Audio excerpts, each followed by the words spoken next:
Ever since I was a kid, I've been the kind of person who finds communicating with others to be bothersome.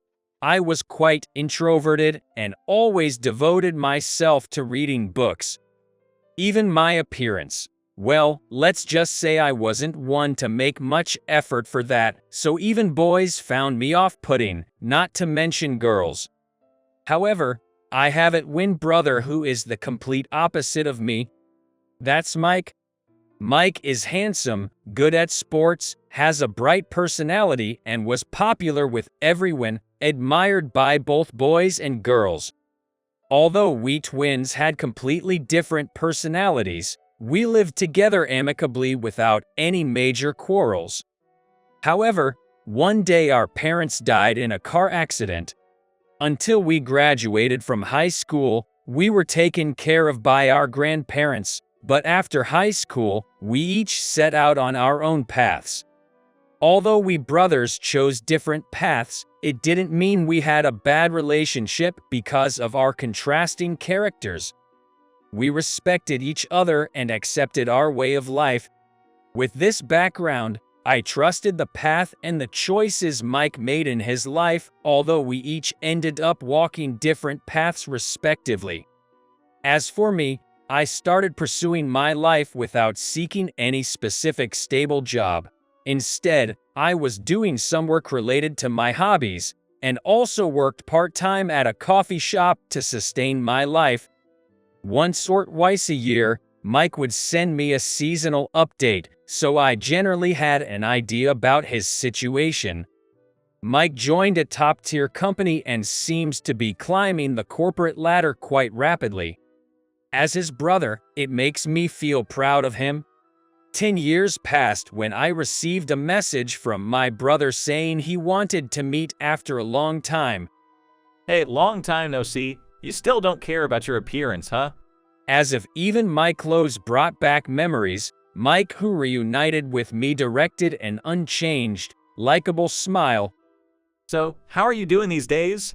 I'm still working on my hobbies, and oh, I started working part-time at a coffee shop about 5 years ago. Working on your hobbies? Well, I've always admired your sound belief on yourself. So, why on earth do you want to see me after such a long time? Don't tell me you need money. Of course not. I'm actually thinking about getting married. Mike was getting married? Although it was a shock, it was definitely good news. But there was one issue. Mike, having me as his only living relative, asked me to attend a meeting between the two families. However, as I have mentioned earlier, I'm not good at communicating with others and I'm not confident about my appearance. So I'm afraid that I might be a bad influence, and I refused. Congratulations, Mike.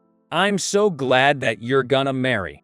But I think it's best to skip the meeting between the families. Seriously? Well, I kinda expected that from you, big bro. Could you please at least come to the wedding ceremony? It's a once-in-a-lifetime celebration in my life.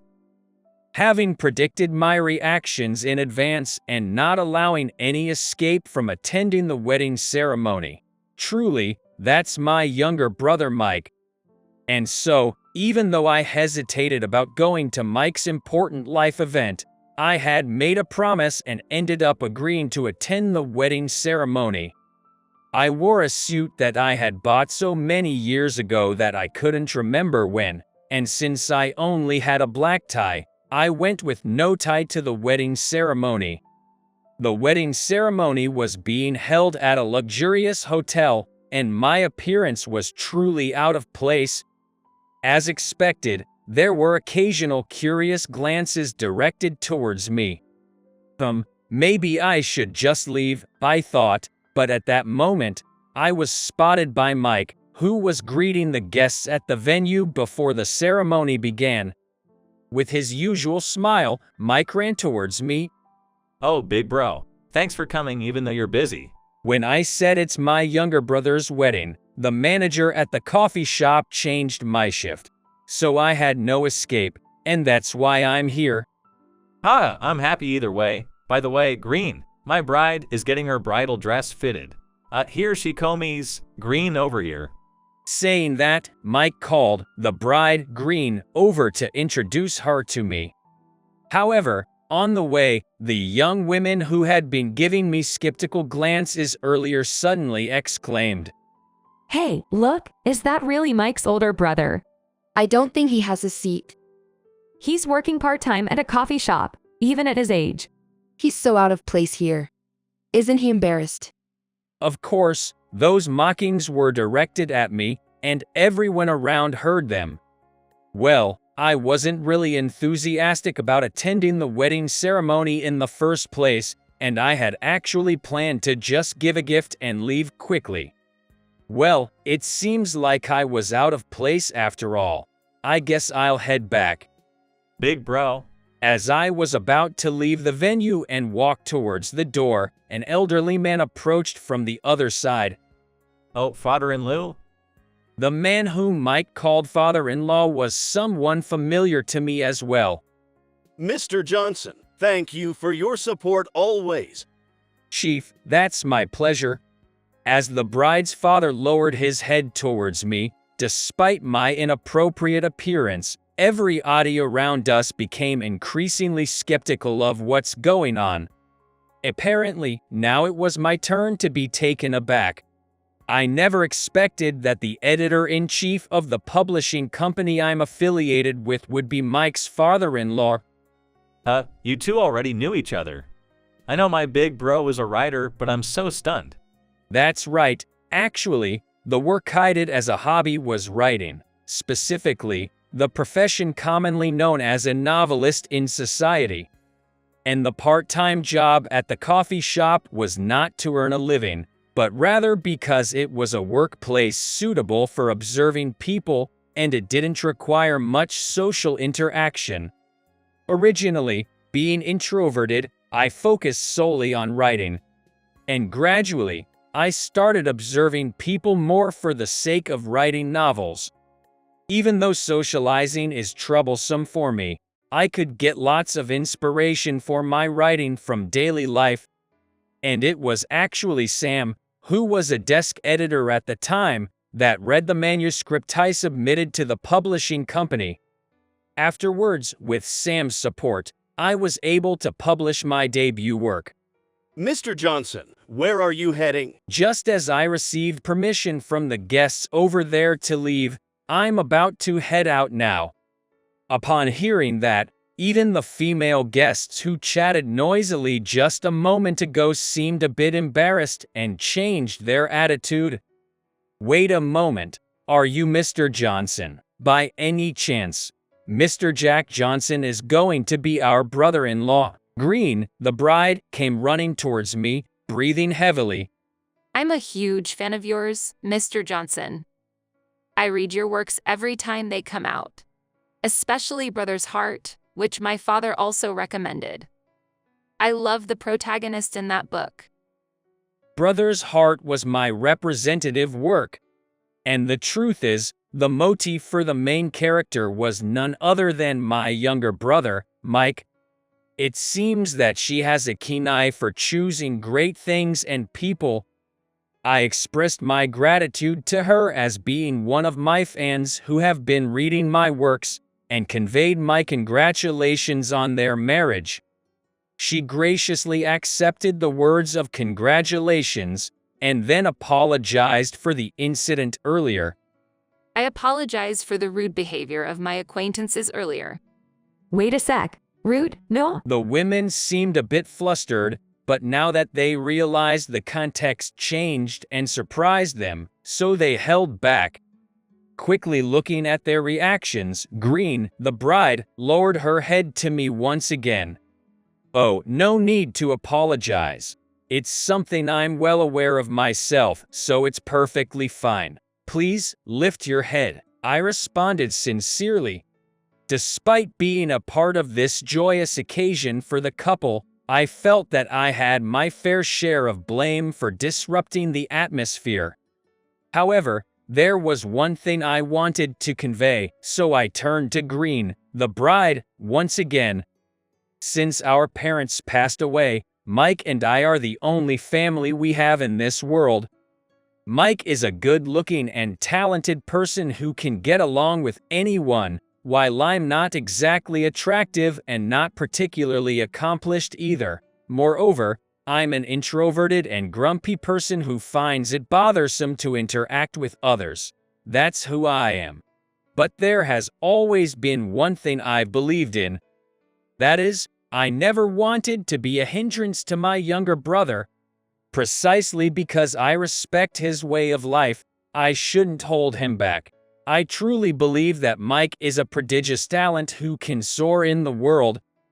That's why, more than anyone else, I wish for Mike's happiness. Despite being an inadequate older brother, I ask that you both stay close for a long time. At that moment, Mike embraced me while shedding tears. I didn't know how you felt, big bro, but I've always been envious of you. You've always lived true to yourself, being the person you are. So I followed your example and found my own path, one that I won't be ashamed of. I am who I am today because of you. Thank you so much for being here today. While holding Mike, who was crying, I couldn't help but recall a certain childhood memory. It was back when our parents were still alive. Mike had accidentally scratched my father's cherished luxury watch while playing with it, leaving a big gash. Unusually flustered, my younger brother came home in tears. At that time, there was no one else at home except for me. Owen, what should we do? Dad's precious, precious. Sobbing. Mike came crying to me, clutching the damaged wristwatch. I'll apologize too. Let's get scolded together. Afterwards, we went to our father and confessed that we had been playing together and accidentally caused the damage. We were scolded together. Looking back now, I realize that our father probably knew that I wasn't the type of kid to be playing in the park. However, he treated both me and my younger brother equally and scolded us. I'm always here for you as your big brother. If anything happens, you can always tell me. I remembered how I had gently stroked my brother's head and said those words. It suddenly came back to me. Feeling a bit embarrassed, I reached out and gently stroked my brother's head after a long time. I hope you find happiness. And so, I bid farewell to Editor-in-Chief Sam and the relatives on their side, and left the venue. I didn't realize it at the time since I left the venue immediately, but it seems that the friends of Mike's who teased me were actually my senior colleagues from work. They happened to be present when the wedding was announced, and they felt compelled to invite themselves. Of course, since that day, Green has cut off all ties with those senior colleagues. Now, 6 years have passed, and as for me, since that wedding day, I've found a new direction for myself and have been busy with my writing. On the other hand, Mike's family has grown, and it seems to be livelier than ever. Mike has a son and a daughter, making them my nephew and niece. Before I knew it, I had become an uncle and I'm feeling the reality of it. Today, I am supposed to visit Mike's house. Green also mentioned that she wanted me to come and visit, but I don't really have the initiative to meet people. Mike, as usual, complained that I never contact him and don't come to visit. However, this time, I reluctantly made the effort because I have a gift. It's a bit embarrassing to say, but my work is being adapted into a movie. And just recently, I received a sample video. That's the gift I'm bringing this time. It's a human comedy drama that depicts my vision and wishes for the future happiness of my brother. I'm looking forward to watching it with Mike's family.